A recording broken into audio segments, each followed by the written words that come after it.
بسم اللہ الرحمن الرحیم۔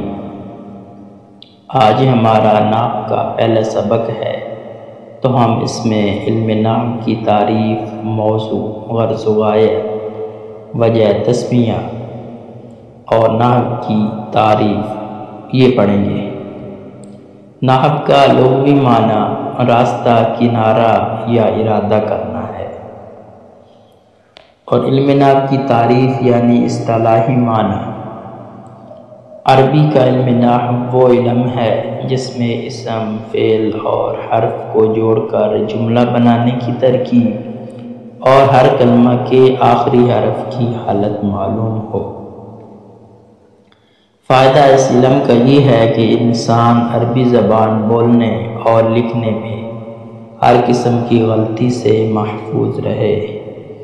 مثلا زید، دار، داخلہ اور فی، یہ چار کلمے ہیں۔ اب ان چاروں کو ملا کر ایک جملہ بنانا اور اس کو صحیح طور پر ادا کرنا، یہ علم نحو سے حاصل ہوتا ہے۔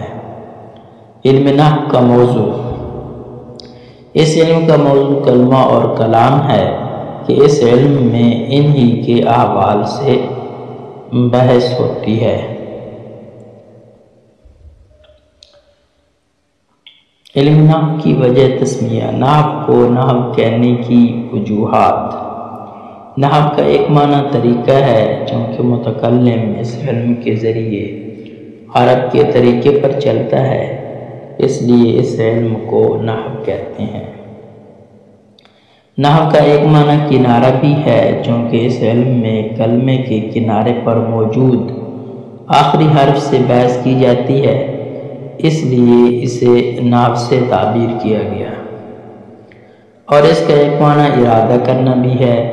جس نے سب سے پہلے اس علم کے قواعد کو جمع کرنے کا ارادہ کیا، اس نے نحوت کا لفظ استعمال کیا، اور نحوت کا معنی ہے میں نے ارادہ کیا، تو اس وجہ سے اس علم کو علم نحو کہا جاتا ہے۔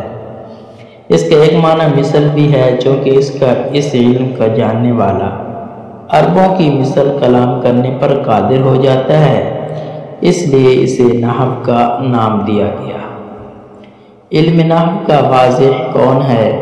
اس علم کے